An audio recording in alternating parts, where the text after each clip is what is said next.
మనము ఆరాధనలో ప్రవేశించిన మనకు ఆరాధన కొరకై బైబిల్లో నుంచి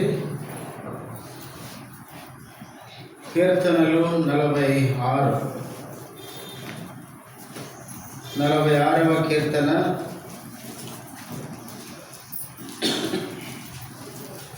7వ వచనం అందరం కలిసి చదువుకుందాం.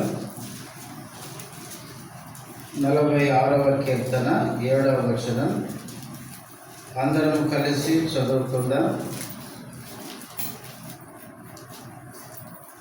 సైన్యములకు అధిపతి యెహోవా మనకు తోడై ఉన్నాడు, యాకోబు యొక్క దేవుడు మనకు ఆశ్రయమై ఉన్నాడు. తర్వాత 11వ వచనం కూడా అలాగే కలిసి అందరం చదువుదాం. సైన్యములకు అధిపతి యెహోవా మనకు తోడై ఉన్నాడు, యాకోబు యొక్క దేవుడు మనకు ఆశ్రయమై ఉన్నాడు. ప్రార్థన చేసుకుందాం.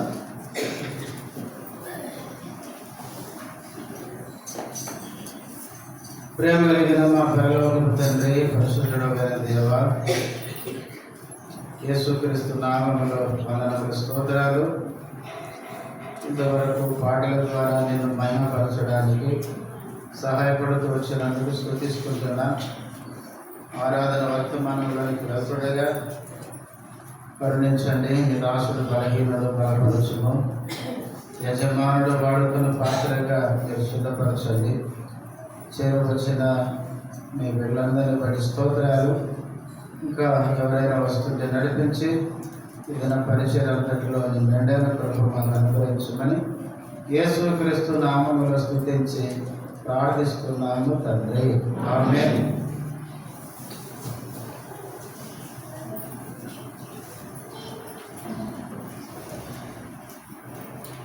ప్రేమ కలిగిన దేవుడు మనల్ని ప్రేమించి ఆయన మహాకృప చేత రక్షించి గత సంవత్సరం అంతా మనల్ని కాపాడి ఈ నూతన సంవత్సరంలో మొదటి ఆదివారం ప్రభు దినమున మనమందరం సజీవులమై ఉండి దేవుణ్ణి ఆరాధించడానికి ఇలా చేరి రావడానికి దేవుడు మనకు సహాయపడుతూ వచ్చాడు. మనం ఈ సంవత్సరం ఈ దినం వరకు మనం ఉన్నామంటే మనం మనుషులము, భక్తి కలిగిన వాళ్ళమని కాదు. మనలో ఎన్నో లోటుపాటులు ఉన్నప్పటికీ ప్రేమ కలిగిన దేవుడు మనల్ని క్షమించే మంచి మనసు ఆయనకు ఉంది కాబట్టి మనల్ని క్షమిస్తూ, మనల్ని కనికరిస్తూ, మనల్ని ఇంకా కాపాడుతూ వస్తున్నాడు కాబట్టి మనం ఇంకా క్షేమంగా ఉన్నాం. అందును బట్టి మనం దేవుణ్ణి ఎంతో స్తుతించబద్దులమై ఉంటున్నాం. సరే, ఈరోజు మనం ప్రభువుని ఆరాధించుట కొరకై 46వ కీర్తన 7వ వచనం.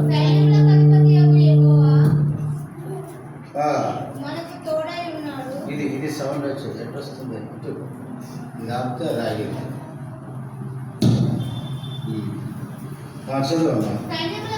సైన్యములకు అధిపతి యెహోవా మనకు తోడై ఉన్నాడు, యాకోబు యొక్క దేవుడు మనకు ఆశ్రయమై ఉన్నాడు. ఈ కీర్తన ఎవరు రచించారో పైన చిన్న అక్షరాలతో మనం చూస్తాం. ప్రధాన గాయకునికి కోరాహు కుమారులది ఆలమోతు అను రాగము మీద పాడదగినది అని చదువుతాం. ఈ కీర్తన ఎవరు రచించారంట? కోరాహు కుమారులు. నేను చాలాసార్లు చెప్పాను, కీర్తనలు 150 కీర్తనలు ఉన్నాయి. ఈ 150 కీర్తనలు ఒక్కరు రచించలేదు అని చెప్పుకున్నాం చాలాసార్లు. చాలామంది ఏమంటారంటే ప్రతి కీర్తన చదివి దావీదు కీర్తన అంటారు. దావీదు ఎక్కువ కీర్తనలు రచించాడు, కానీ అన్నీ రచించింది దావీదు కాదు. కొన్ని ఏమో కోరాహు కుమారులు, కొన్ని ఏమో ఆసాపు భక్తుడు, కొన్ని ఏమో సొలొమోను, కొన్ని ఏమో మోసే, ఇంకా కొన్ని ఎవరు రాశారో కూడా ఎవరికి తెలియదు. ఎవరు రాశారో తెలియనప్పుడు పరిశుద్ధాత్మ దేవుడు మన కోసం రాయించాడు అనుకోవాలంతే. సరే, ఏది ఏమైనా 46వ కీర్తన కోరాహు కుమారులు రచించిన కీర్తన ఇది. వారు ఏమని పాడుతున్నారు? 7వ చరణంలో చదవండి మళ్ళా.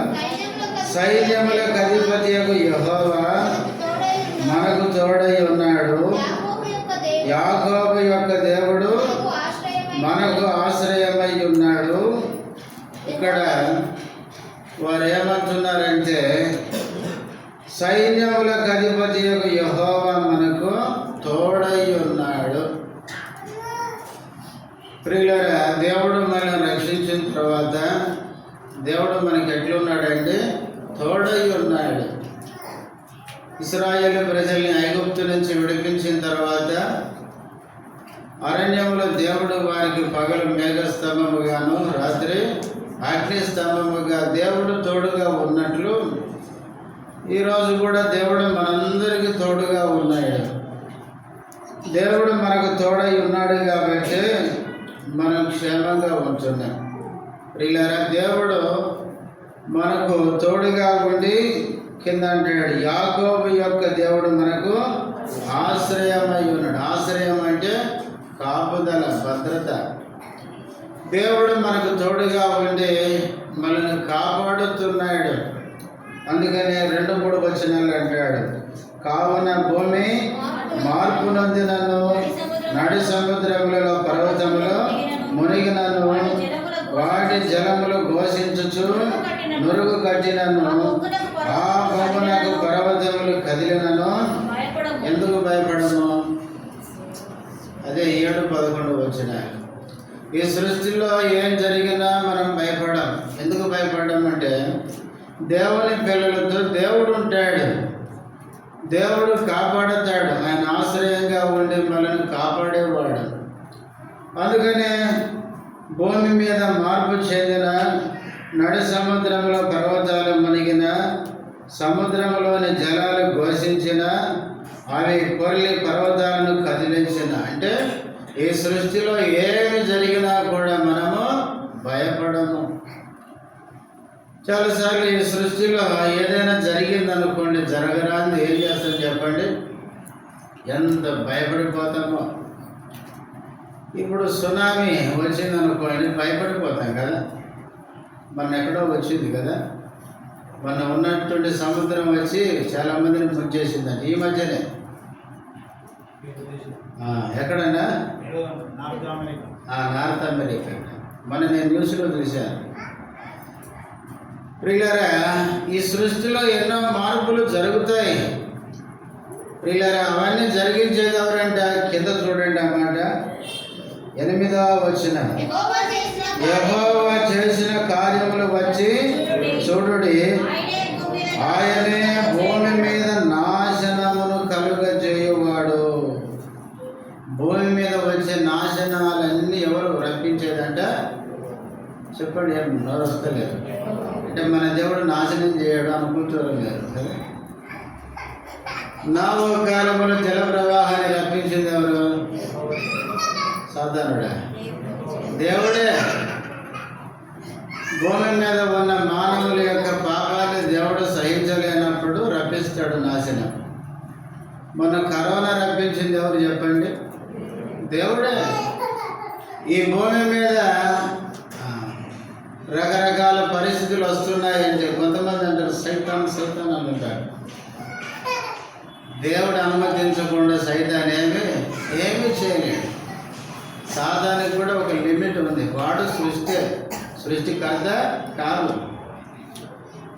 ప్రియులారా, చాలాసార్లు మనం సైతాన్ పేరు ఉపయోగిస్తే వాడు అంటాడు, అబ్బా నేను చేయకపోయినా నన్ను బాగా పబ్లిసిటీ చేస్తున్నారా అని వాడు సంతోషపడతాడు. ఈ సృష్టిలో ఏమి జరిగినా గుర్తుపెట్టుకోండి, అది దేవుని అనుమతి లేనిది ఏది జరగదు. అందుకనే 8వ వచనంలో ఏమన్నాడు అంటే ఆయనే భూమి మీద నాశనములు కలుగజేయువాడు. కనుక ప్రియులారా, కాపాడేది ఆయనే, నాశనాన్ని కలిగించేది కూడా ఆయనే. కాబట్టి ఆ దేవుడు మన దేవుడు అన్నమాట. ఆ దేవుడు మనకు తోడుగా ఉన్నాడు. సృష్టికర్త అయిన దేవుడు మనకు తోడై ఉండి ప్రియులారా మన జీవితాల్లో అనేకమైన మేలు చేస్తున్నాడు. దేవుడు మనకు తోడుగా ఉండి ఆయన చేసే మేలు నేను కొన్ని జ్ఞాపకం చేసి ముగిస్తాం. చూడండి, ఆదికాండము 28వ అధ్యాయం. ఆదికాండము 28వ అధ్యాయము 15వ వచనం. ఇదిగో నేను నీకు తోడయుండి నీవు వెళ్ళు ప్రతి స్థలమందు నిన్ను కాపాడుచు ఈ దేశమునకు నిన్ను మరలా రప్పించదను. నేను నీతో చెప్పినది నెరవేర్చు వరకు నిన్ను విడవనని చెప్పగా. ఎవరు చెప్పారు ఈ మాట? దేవుడు చెప్పినాడు. ఎవరితో చెప్పినాడు? యాకోబుతో చెప్పినాడు. అబ్రహాము కాదు, యాకోబుతో చెప్పినాడు. యాకోబు అన్నను తండ్రిని మోసగించి అన్న చంపాలనుకునేసరికి మామగారింటికి ఏమవుతున్నాడు? పారిపోతున్నాడు. యాకోబు పారిపోతుంటే చీకటి పడింది. అక్కడున్న రాళ్ళలో ఒక రాయి తీసుకుని పడుకొని నిద్రపోయినాడు. నిద్రపోయిన తర్వాత కలలో దేవుడు వచ్చినాడు. వచ్చి ఒంటరిగా ఉన్న యాకోబును ధైర్యపరుస్తూ మాట్లాడిన మాటలువే. దేవుడు ఎంత ప్రేమ కలిగిన వాడో చూడండి. మోసగాన్ని ప్రేమించి మోసగానికి ప్రత్యక్షమై మోసగాన్ని ఏం చేస్తున్నాడు? ధైర్యపరుస్తున్నాడు. యాకోబు అటు మామగారికి చేరుకోలేదు, ఇటు తండ్రి కూడా లేడు, మధ్యలో ఉన్నాడు. ఎవరైనా తోడున్నారంటే లేదు, ఒక్కడే ఉన్నాడు. ఎందుకు పోతున్నాడంటే అన్న చంపుతాడని భయపడిపోతున్నాడు. ఇప్పుడు మనల్ని ఎవరో చంపుతారని మనం పారిపోతూ ఒంటరిగా ఉన్నాం అనుకోండి, ఎట్లుంటుంది చెప్పండి? మనల్ని ఎవరైనా చంపడానికి ఎండపడ్డారు, పారిపోయినాం. ఒక చోటుకి వచ్చాం, ఒక్కలమే ఉన్నాం, అది రాత్రి వేళ. ఎట్లుంటుంది చెప్పండి? ఏ పక్క సౌండ్ వచ్చినా ఎంత ఆతురంగా భయపడిపోతామో అలాంటి పరిస్థితి యాకోబుది. అలాంటి పరిస్థితుల్లో, భయంలో, బిక్కుమంత కలవరంలో ఉన్న యాకోబునకు దేవుడు ప్రత్యక్షమై ఏమన్నాడంటే 15వ వచనంలో, ఇదిగో నేను నీకు తోడై ఉంది. యాకోబు ఒంటరివాడు అనుకుంటున్నావు నువ్వు, ఎవరు లేరు నాతో అనుకుంటున్నావు నువ్వు. నేను నిన్ను ప్రేమిస్తున్నాను. అందుకే బైబిల్లో నేను యాకోబును ప్రేమించితిని. మోసగాడైనప్పటికీ దేవుడు యాకోబును ప్రేమించినాడు. యాకోబు, నువ్వు ఒంటరిగా ఉండి భయపడుతున్నావు, మా అన్న వస్తాడేమో, ఏం చేస్తాడో. ఇప్పుడు నేను ఒంటరిగా ఉన్నాను అనుకుంటున్నావు. యాకోబు ఒంటరివాడు కాదు. యాకోబు లేచిన తర్వాత కూడా ఏమన్నాడు? ఈ స్థలంలో ఎవరున్నారు? దేవుడు ఉన్నాడు. ఇది దేవుని మందిరమే కానీ వేరొక స్థలం కాదు అన్నాడు. ప్రియులారా, యాకోబు కూడా నిద్ర లేచిన తర్వాత గుర్తించినాడు దేవుడు ఇక్కడ ఉన్నాడు అని. యాకోబుకు దేవుడు ప్రత్యక్షంగా, ఇదిగో నేను నీకు తోడై ఉంది. తోడైన దేవుడు ఏం చేస్తున్నాడు? నీవు వెళ్ళు ప్రతి స్థలమందు నిన్ను కాపాడచ్చు. మొదటిగా దేవుడు మనకు తోడై ఉండి మనల్ని ఏం చేస్తున్నాడంటే మనల్ని కాపాడుతున్నాడు. మరి యాకోబు మంచోడు అంటే మంచోడు కాదు, అయినా కాపాడుతున్నాడు. మనం కూడా మంచోళ్ళమంటే అట్లేం కాదు. ఎన్నో లోటుపాట్లు మనం కలిగి ఉన్న వాళ్ళమే. చాలాసార్లు అంటాం మోసగాడు అని. మనమే మంచోళ్ళమా? చాలాసార్లు మనం మంచోళ్ళం అన్నట్టు మాట్లాడుతాం. అయినా దేవుని ప్రేమ మన మీద అమితంగా ఉంది. ఆయన మనను విడిచిపెట్టలేదు. నేను ఏమన్నాడు అక్కడ చివరి అంటాడు, నేను నిన్ను విడవనని చెప్పగా. యాకోబు, నిన్ను విడిచిపెట్టను, నీకు తోడై ఉంటా, వెళ్ళే ప్రతి స్థలంలో నేనేం చేస్తా? కాపాడతా. దేవుడు ప్రియులారా, యాకోబు మోసగాడైనా ప్రేమించి తోడుగా ఉండి కాపాడుతూ వచ్చినట్లే మన జీవితంలో ఇంతవరకు మనకు తోడుగా ఉంది. ఎన్నో లోటుపాట్లు మన జీవితాల్లో ఉన్న దేవుడు మనల్ని విడిచిపెట్టక మనల్ని ప్రేమిస్తూ మనకు తోడుగా ఉండి మనల్ని కాపాడుతున్నాడు. ఇది మొదటిది. రెండవది, ద్వితీయోపదేశకాండము 2వ అధ్యాయం. ద్వితీయోపదేశకాండము 2వ అధ్యాయము 7వ వచనం. నీ చేతుల పనులన్నిటిలోనూ నీ దేవుడైన యెహోవా నిన్ను ఆశీర్వదించెను, ఈ గొప్ప అరణ్యములో నీవు ఈ 40 సంవత్సరములు సంచరించిన సంగతి ఆయన ఎరుగును. నీ దేవుడైన యెహోవా నీకు తోడై ఉన్నాడు, నీకేమీ తక్కువ కాదు. దేవుడు తోడుగా ఉంటే కలిగే రెండవ మేలు ఆయన ఏం చేస్తున్నాడంటే, నీ దేవుడైన యెహోవా నీకు తోడై ఉన్నాడు, నీకేమీ తక్కువ కాదు. అంటే దేవుడు తోడుగా ఉంది. రెండవది ఏం చేస్తున్నాడంటే ఏది తక్కువ లేకుండా చూస్తున్నాడు. ఆ వచనముల మధ్యలో అంటాడు, ఈ గొప్ప అరణ్యములో నీవు ఈ 40 సంవత్సరములు సంచరించిన సంగతి ఆయన 40 సంవత్సరాలు వాళ్ళు ఎట్లా ప్రయాణం చేశారో దేవుడు ఎరుగును. ఈ 40 సంవత్సరాలు వాళ్ళు ఎన్ని పరిస్థితులు గుండా వచ్చారో, ఎలాంటి స్థలాల గుండా వచ్చారో దేవుడు ఎరుగును. చాలాసార్లు మనమేమంటామంటే, నేను వచ్చిన కష్టాలు, నేను వచ్చిన బాధలు ఎవరు ఎరుగును అంటారు. మన పరిస్థితులన్నీ కూడా దేవునికి తెలుసు. ప్రియులారా, ఇశ్రాయేలు ప్రజలు 40 సంవత్సరాలు అరణ్యములో ఎలాంటి పరిస్థితులు కూడా వచ్చారో దేవుడు అంటుంది, ఎరుగుతుంది మిమ్మల్ని. మీరు మారాకుండా వచ్చింది ఎరుగుతున్నా, నీళ్ళు లేని పరిస్థితి ఎరుగుతున్నా, ఆహారం లేని పరిస్థితి ఎరుగుతున్నా, మీకు ఇబ్బంది వచ్చినప్పుడు సనిగింది కూడా నేను ఎరుగుతున్నా, పూరేలు కావాలని సరిగా ఎరుగుతున్నాను, మీకు శత్రువు మీ మీదకి వచ్చాడు, అమాలేకులు మిమ్మల్ని నాశనం చేయాలనుకున్నాడు, అది కూడా నేను ఎరుగుతున్నాను. మీరు వచ్చిన పరిస్థితులన్నీ నేను ఎరుగుతున్నాను. మన జీవితంలో మనం ఎలాంటి పరిస్థితులు కూడా ఎంతకాలం వచ్చామో దేవుడు ఎరుగును. నీ కష్టం తెలుసు, నీ బాధ తెలుసు, నీ హృదయంలో ఉండే వేదన దేవునికి అంతా తెలుసు. దేవునికి తెలియదంటే ఏది లేదు. అందుకనే చెప్తున్నాడు, ఈ 40 సంవత్సరాల ప్రయాణం అంతా తెలుసు. తెలిసిన దేవుడు నీకు ఎట్లున్నాడు? తోడై ఉన్నాడు. మీ దేవుడని యెహోవా నీకు తోడై ఉన్నాడు కాబట్టి నీకు ఏది తక్కువ చెయ్యడు. 34వ కీర్తన 10వ వచనం మనందరికీ తెలుసు. సింహపు పిల్లలు లేమి గలపై ఆకలి కొనను, యెహోవాను ఆశ్రయించే వారికి ఏ మేలు కొదువ ఉండదు. ప్రియులారా, సింహ పిల్లలన్నా లేమి కలిగి ఇబ్బంది పడతాయేమో కానీ యోధా గోత్రపు సింహమైన దేవుని పిల్లలమైన మనకు ఏ లేమి లేకుండా చూసుకునే దేవుడు. మన జీవితంలో దేవుడు తోడుగా ఉంటే మనకేమీ తక్కువ లేకుండా చూస్తున్నాడు. ఇశ్రాయేలు ప్రజలకి తక్కువైంది అంటే వెంటనే దేవుడు ఏం చేస్తున్నాడు? అది వాళ్ళకి ఇస్తూ వచ్చినాడు. బైబిల్లో వాళ్ళు నీళ్లు కావాలంటే ఇచ్చినాడు, ఆహారం కావాలంటే ఇచ్చినాడు. విచిత్రం ఏంటంటే వాళ్ళు ఎంతమంది అంటే 6 లక్షల కాల్బలం. మనం ఒక్కసారి 10 మంది మన ఇంటికి వచ్చి ఆకలిందంటే అంటే ఏమంటాం? ఏం హోటల్ లేదా ఇంటికి వచ్చిరంటాం కదా. 10 మందికి ఒక్కసారి వస్తే భోజనం పెట్టడం కష్టం.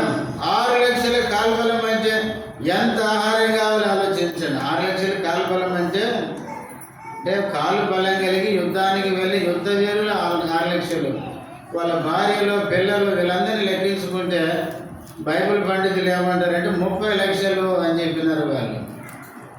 అంతమందికి ఎంత ఆహారం కావాలి ఊహించుకోండి. ఎక్కడి నుంచి ఇవ్వాలి? అది ఒకరోజు కాదు, 40 సంవత్సరాలు ఇచ్చినాడు.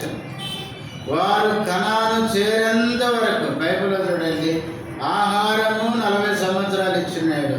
నీళ్ళు బండ వారిని వెంబడిస్తున్నారు. కొరింథీ పత్రికలు తమ్మును వెంబడించిన బండలోని నీళ్లు తాగినారంట.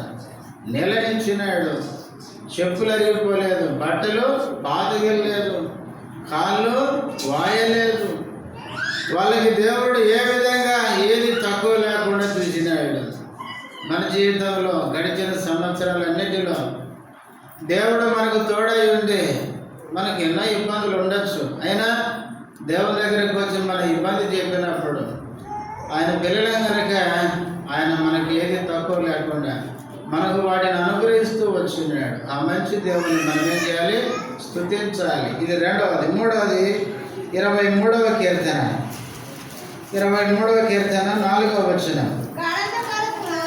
గాఢాంధకారపు లోయలో నేను సంచరించినను ఏ అపాయమునకు భయపడను. నీవు నాకు తోడయుందువు. నీ దుడ్డు కర్రయు నీ దండమును నన్ను ఆదరించును. గాఢాంధకారపు లోయలో నేను సంచరించినను ఏ అపాయమునకు భయపడను. నీవు నాకు ఎట్లున్నావో తోడై ఉన్నావు. దావీదు ఈ కీర్తనలో ఆయన సొంత అనుభవాన్ని పంచుకుంటున్నాడు. దావీదు జీవితం అన్ని పరిస్థితులు ఒకలాగా లేవు కదండి. దావీదు గాఢాంధకారపు లోయల గుండా వెళ్ళినాడు. గాఢాంధకారపు లోయ అంటే లోయ అనేది శ్రమను, కష్టాన్ని చూపిస్తుంది. ఆయన జీవితంలో ఎన్నో శ్రమల గుండా వెళ్ళాడు. ఆయన కింద అంటాడు, ఏ అపాయానికి భయపడను. ఎందుకు? నీవు నాకు తోడై ఉందువు. దావీదు జీవితంలో దేవుడు తోడుగా ఉన్నాడు. దావీదు ఎరుగు ఈ సంగతి. అందుకే బైబిల్లో సమూయేలు మొదటి గ్రంథం 18వ అధ్యాయంలో చదువుతాం. దేవుడు సౌలును విడిచి ఎవరికి తోడుకున్నాడంట? దావీదుకు తోడుగా ఉన్నాడు. దావీదు సౌలు దావీదును చంపడానికి ప్రతి దినం వెతుకుతున్నాడంట. అయితే బైబిల్లో ఉంది, దేవుడు దావీదుకు తోడై ఉండి దావీదును సౌలు చేతికి అప్పగించలేదు అని ఉంది. పిల్లరా, దావీదు నాకు తోడై ఉన్న దేవుడు తోడై ఉండి గాఢాంధకారపు లోయలో ఏం చేశాడంటే దేవుడు, నీవు నన్ను ఏం చేశావు? ఆదరించును. దావీదు కష్టాలు కూడా వెళ్ళేటప్పుడు దావీదుని ఏం చేశాడంటే ఆదరించాడు. మనం కూడా దుఃఖంలో బాధలు ఉన్నప్పుడు మన దేవుడు ఎవరంటే మనల్ని ఆదరించే దేవుడు, ఓదార్చే దేవుడు. అందుకే యెషయా గ్రంథం 66:13 మనకు తెలుసు కదా, ఒకరి తల్లి ఒకరిని ఆదరించున్నట్లు నేను మిమ్మల్ని ఆదరించేదను. ప్రియులారా, మన దేవుడు మనల్ని ఆదరించే దేవుడు. దేవుడు మనకు తోడై ఉండి ఎన్నోసార్లు మనం శ్రమలు కూడా వచ్చినప్పుడు ఆయన మనల్ని ఆదరిస్తూ వచ్చినాడు, ఓదారుస్తూ వచ్చినాడు. కనుకనే మన దేవుని ఏం చేయాలి? ఆరాధించాలి. తర్వాత 4వది ఆదికాండము 39వ అధ్యాయం. ఆదికాండము 39వ అధ్యాయము 2వ వచనం. యెహోవా యోసేపునకు తోడై ఉండెను గనుక అతడు వర్ధిల్లుచు తన యజమానుడకు ఆ ఐగుప్తీయుని ఎంట నుండెను. యోసేపు ఐగుప్తులో ఉంటే దేవుడు యోసేపుకి ఎట్లున్నాడు? తోడై ఉన్నాడు. ఈ వచనాలు చదివేటప్పుడు నాకు చాలా ఆశ్చర్యం అనిపించింది. సహోదరులు ఏం చేశారండి? యోసేపును త్రోసేశారు, అమ్మేశారు. యోసేపు తండ్రికి దూరమయ్యాడు, కుటుంబానికి దూరమైనాడు, సహోదరులకు దూరమైతే దేవుడు ఏమైనాడు? దగ్గరయ్యాడు. దేవుడు యోసేపుకు తోడై ఉన్నాడు. అందరూ యోసేపుకు దూరమైతే యోసేపుకు దేవుడు దగ్గరయ్యాడు. ఎంత ఆశ్చర్యం ఇది! యెహోవా యోసేపును విడిచిపెట్టలేదు.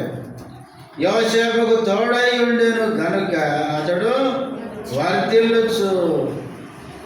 యోసేపును దేవుడు ఏం చేశాడంటే తోడుగా ఉండి వర్ధిల్ల చేశాడు.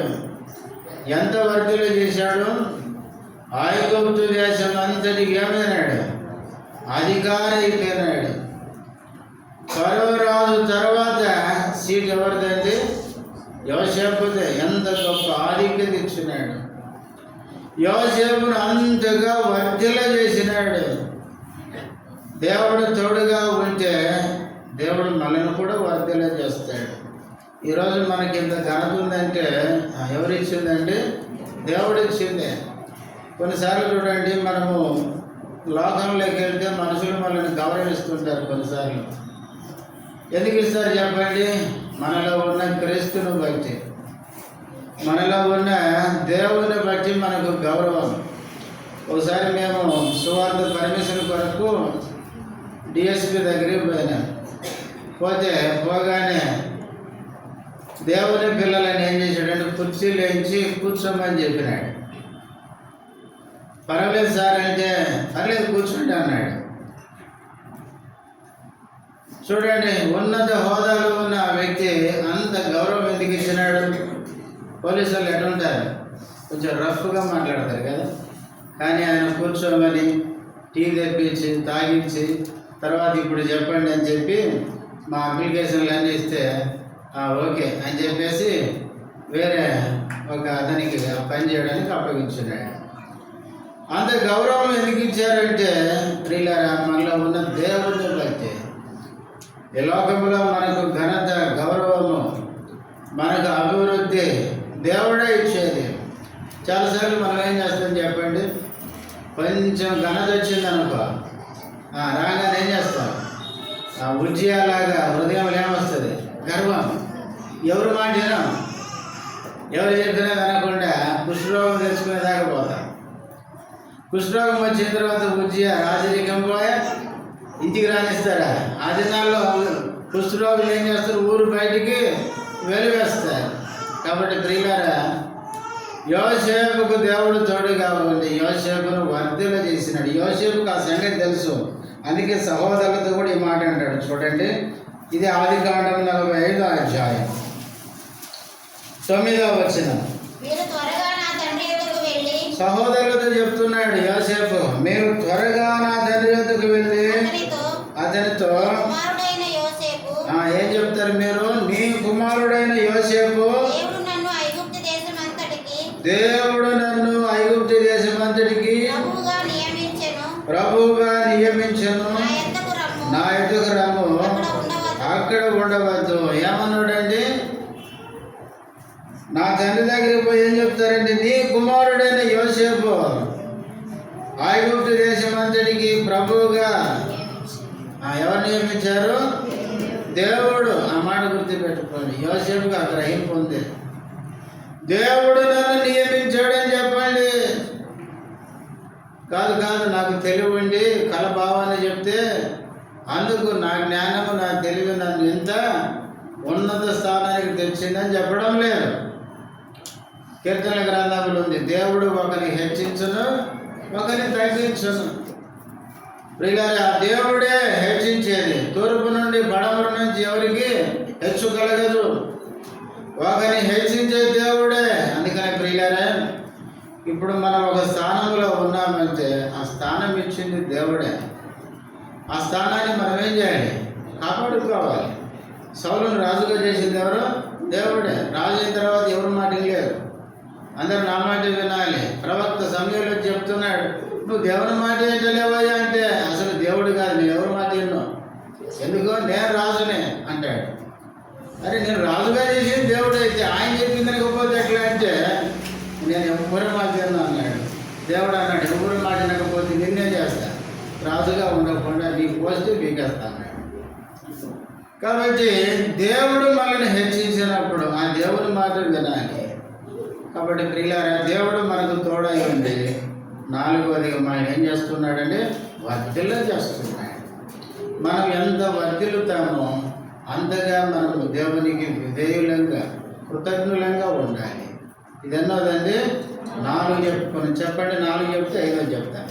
1, దేవుడు మనకు తోడుగా ఉండి మనల్ని కాపాడుతున్నాడు. 2, దేవునికి మనకు తోడుగా ఉండి ఏమి తక్కువ లేకుండా చేస్తున్నాడు. 3, దేవుడు మనకు తోడుగా ఉండి శ్రమలను ఆదరిస్తున్నాడు. 4, దేవుడు తోడుగా ఉండి మనల్ని వర్ధిల్ల చేస్తున్నాడు. చివరిగా ఇది ఆదికాండము 26వ అధ్యాయం.